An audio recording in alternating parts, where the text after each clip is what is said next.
después de estas 2 semanas de pausa, pues volvemos a nuestro espacio semanal con Iris y con Iris Good.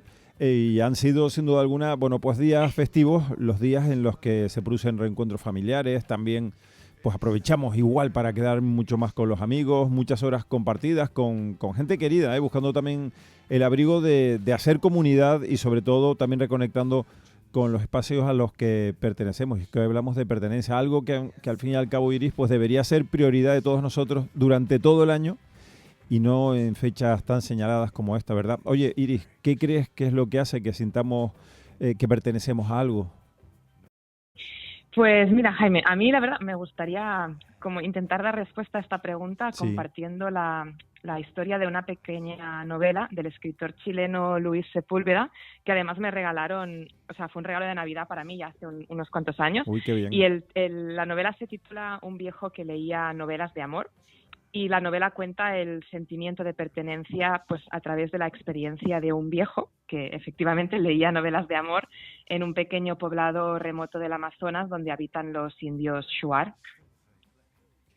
Oye, ¿y cómo se desarrolla esa novela? ¿Qué podemos aprender de ella? Pues mira, pues el protagonista llega allí a la desesperada, huyendo de un problema personal, y al poco tiempo de llegar descubre que el poblado, que se llama Idilio, y que además ese poblado es de todo menos idílico, hasta el punto de que el protagonista pues llega a odiar ese sitio. Vaya, Y de hecho, bueno, es con la ayuda, ¿no?, del pueblo indígena y de los indios Shuar que él aprende a convivir con la selva, que es como el reto claro, más grande que él tenía, porque él no era una persona que hubiese crecido en la selva antes de claro. llegar allí.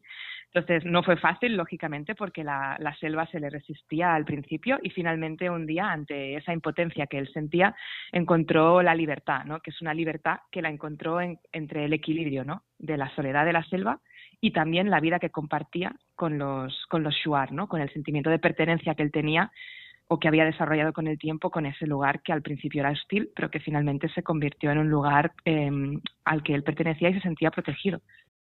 Oye, Iris, y también en el guión nos nombras el trabajo del doctor en antropología, etnopsicólogo y también historiador Joseph Fericla, que estuvo viviendo en la Amazonia nada menos que 15 años haciendo un trabajo de campo con los mismos indígenas Shuar y que allí descubrió esos fuertes y profundos lazos afectivos que unen a este pueblo y ese sentimiento de pertenencia que le genera. Pero sobre todo lo importante que es para el ser humano, pues tener esa conciencia, ¿no? Para no perder de vista el sentido de la vida.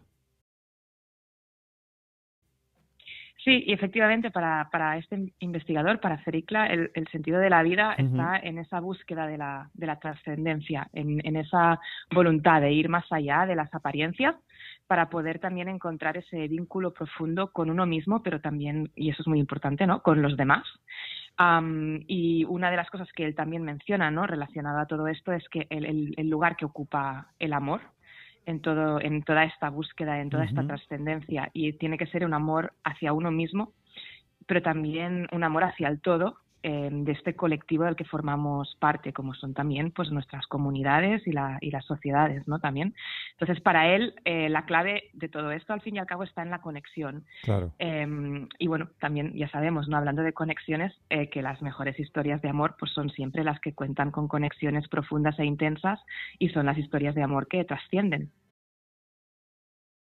Oye, Iris, y no me quiero ir, no quiero acabar la sección sin volver, ya que hemos vuelto al amor, a la Amazonia y a la novela que comentabas al principio. Al final, ¿qué pasó con el protagonista, el viejo que leía novelas de amor? Pues que llegaron los colonizadores blancos a la Ajá, Amazonia y rompieron con todas las normas de vaya, conexión y convivencia ajá, que él había aprendido y que había compartido con el pueblo indígena Shuar. Y bueno, los blancos llegaron ahí sin ningún ánimo de trascender y lo que se dedicaron a hacer es desestabilizar el sistema. claro. El protagonista, sin quererlo, se vio como atrapado en todo eso, acabó siendo testigo de la crueldad de esos extraños que no respetaban nada y a la desesperada para sobrevivir, pues no le quedó nada más que recordar el amor, ¿no? En su memoria, en su recuerdo, lo que había era la choza que él tenía en el poblado del Idilio y como explica literalmente el libro en la novela, pues él recordaba las novelas que hablaban del amor con palabras tan hermosas que a veces, pues gracias a Dios, le hacían olvidar pues la barbarie humana que él estaba presenciando a la llegada de esos extraños que no tenían ningún vínculo ni conexión con ese entorno que él tanto quería. Bueno, pues la verdad que muy interesante, ¿eh? Lo que nos cuentas hoy y una novela a apuntar, ¿no? Para como posible lectura de este 2026.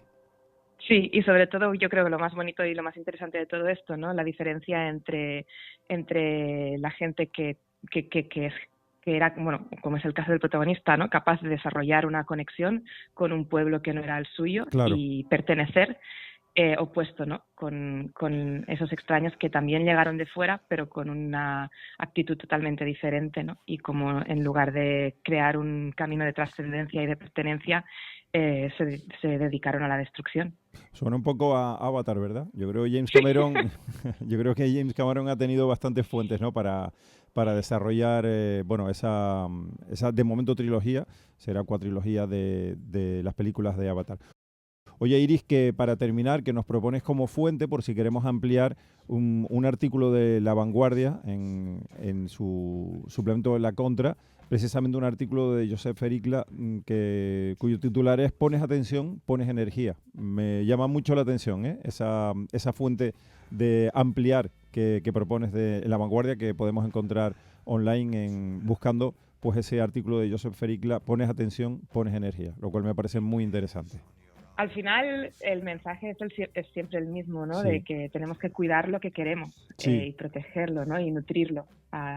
Yo creo que ahí es donde está como un poco la metáfora de todo esto, la parte de la historia de la novela, la ficción y más como literaria, y luego pues la parte más científica de este investigador, que también se amplía en el artículo que comentas, donde él también convivió con los indios Shuar durante 15 años, pero desde una parte científica, y el mensaje que da es exactamente el mismo, ¿no? De trascender, de darse cuenta de que somos el rastro que dejamos al final.